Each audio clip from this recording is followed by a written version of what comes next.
talking about why money matters, especially for creative people. So what do Sting, Elton John, Rihanna, Billy Joel, Ben Stiller, Uma Thurman, Nick Cage and Moira Rose all have in common? Pardon? A lot of money. Creatives. Anything else? Wigs. What? Wigs. Wigs, yes. I actually was thinking that as well. They all got taken to the cleaners by their accountants. Hello? Testing. I'm double mic'd. So as creatives, it's very, we could be like, look, I'm a creative. I don't want to worry about my money. Someone else can do that. Well, don't let this happen to you, okay? You do not want to be left scrambling at the end, grabbing your favourite wigs and chucking them in a bag. You don't want to be that guy. You want to be the person that has good control over your scope, know exactly where you're going, what's happening with your money and what you can do with your designs within the realms of your constraints. So I'm going to skip over. This is like the old person rooms because you and I were once sort of enemies, I guess. I worked for Pretzel Logic 25 years ago. So when you said method masses, I was like, oh my God, that's a name I haven't heard for a while. But yeah, let me help you with maths because I've been doing this for a while. I'm obsessed with dual track delivery and I'm also really obsessed with project constraints. So today's talk, iron triangles, death, taxes, and changing constraints. Constraints explained. Maths with Sash, Jeff Goldblum, reducing scope, and feeding the beast. So they're the things I'm going to be talking about today. So let's talk iron triangles. Is anyone aware of what an iron triangle is? No one knows iron triangles. Oh my God, so much knowledge to be given. I'm like, this is so simple, surely everyone knows. Well, apparently not. So, iron triangles are the 4 constraints that control a project. So there's time, scope, cost, and fidelity. Or as I like to call them, stories, effort, sprints, and velocity. Do most people work in Agile here? So they're kind of familiar with those terminologies? So they're the things that dictate your project. And it is very, very, very, very, very important for creatives to know about the scope, about the time and the cost, because it dictates the fidelity and the scope. Like, what kind of person just runs into the night, not seeing where they're going or what they're doing? Like, it's impossible. Don't take the photo because that was super gross. All right. And they also let you know when you need to pivot or have a really difficult conversation. Okay. So, in this world, nothing is certain except death, taxes, and your project constraints will absolutely, positively change. And the reason I know that is because the world is a crazy place. You're going to run out of toilet paper. There's going to be a pandemic. I don't know. Businesses die. Businesses grow. All sorts of crazy things in the world. And you just can't count on anything being stable. Secondly, people have lives. Cats go missing. People get sick. People have babies. People want to go on leave. All of those lovely things that should happen when you have a life because you're not a robot. And lastly, and most importantly, you're not a clairvoyant. How could you possibly know how the project's going to go 3 months or 6 months or even like 5 years in the past, knowing into the future this is exactly how it's going to go? So just bet on the fact that your constraints are going to change, so keep an eye on them. And so you're probably wondering, well, how am I going to find those constraints? And I say, Dorothy, they've been with you all along, okay? It's so simple. Why isn't everyone keeping an eye on it? Does anyone actually keep an eye on their constraints? Or do you just assume the accountant or the boss man's looking after it for you and you're just blindly creating? Anyone? Ming, yes. Let's go have a wine because we can talk about numbers. So anyway, we're in good company. I'm going to do maths. So where do you find the time? I don't know. How does one find the time, quite frankly? But the time is super easy. Project duration, that should be in your statement of work or some kind of proposal somewhere. Your sprint duration. So generally, where I work, it's 2 weeks a sprint, so that's super easy. I can just divide it by 2. If I had to divide by 3, we might be in trouble. Anyway, 20 weeks divided by 2 weeks equals 10 sprints. So that's how you get your time. That's how you know that constraint. The cost is generally the velocity. This one's a bit of a stretch. I was like, are they going to go for this? But the velocity is how much effort, how much work you can do within a sprint. So the only way to really increase that is to increase the amount of people in the sprint, and that means you have to pay them. So there's the cost link. Or you can pay for third-party software, or you can, I don't know, pay for stuff, pay for anyone. Anyway, so that's where your cost is, your velocity. And the velocity is how much a team can produce, how many points they can complete in a sprint. Fidelity is all about how complex a story is. So you've got your 1s, your 3s, your 5s, your 8s, your 13s if you go Fibonacci, or you can do small, medium, large t-shirt sizes. And fidelity can change quite drastically, because I could do a static PDF and pay someone to update an Excel spreadsheet. I can do all that sort of stuff, or I can do a really robust system that integrates with SAP. You know what I mean? So it can go anywhere from 1 to 13, and that's just on a story. Is everyone following me with my maths? It's pretty simple, I think. Anyway, scope. So that's how many stories or features you have in your backlog if you use a backlog. And most, where is the Atlassian person? Where's Simon? Anyway, Jira, there he is. Jira will tell you how many stories you have in your backlog. So you might not be able to see it. Let me get my laser pointer. There. 6 issues and 5 issues means you've got 11 stories of scope in your backlog. If you don't know what your scope is, or it's a brand new project, you're lucky, because inheriting a backlog is a hot mess. But you can do things like feature trees. I'm not sure if you've seen Cornell's talk on feature trees, but he'll show you how to get all of the scope ideas out there, map them into a sitemap essentially, and there you've got the start of your backlog and your stories. Alternatively, if it's more of a service design thing, you can do a service design blueprint, and straight away you start to see those little features popping up. They're your backlog stories. That's how many stories you have in your backlog.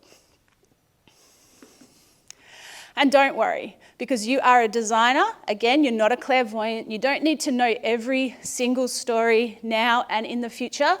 You just have to know, for these things which you've said are your minimum viable product, or even an extension of that, this is how much time it's going to take, and this is how much it's going to cost, and this is the fidelity that we're thinking, okay? So, and that will change over time. We're betting on it. That's why we're keeping an eye on it.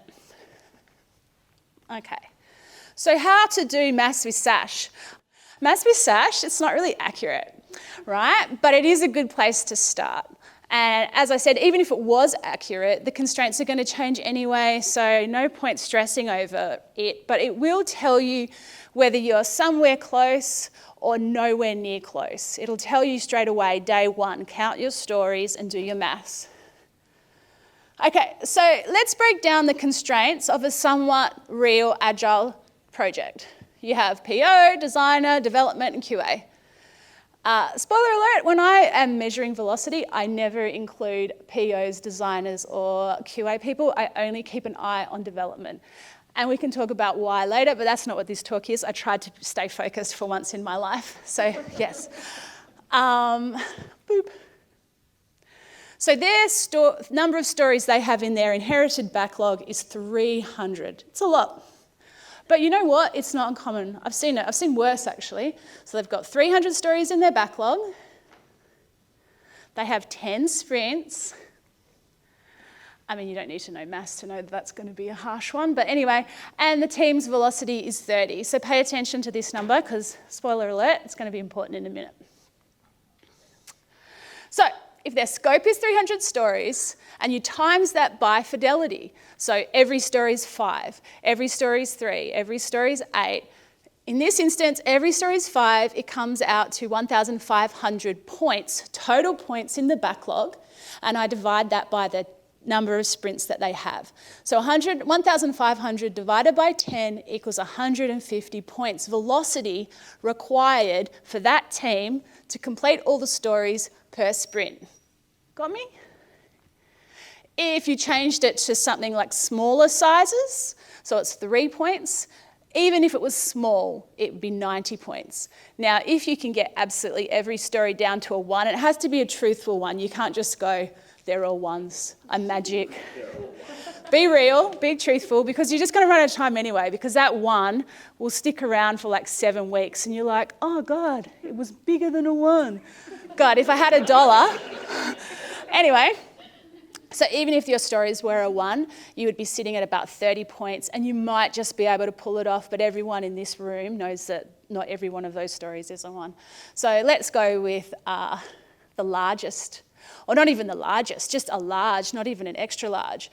You need 240 points per sprint to complete all of the work sitting in that backlog. Impossible, French Phil would say. So, if your medium sizes are 100 and your small are 90 and your large are 240 and you're actually sitting on 30, you in danger, girl. You're not going to finish all of those stories. It's just not going to happen, okay? So be real. Don't put your head in the sand. Get busy and start having some tough conversations. The things that need to happen. You can or any of these things, a mixture.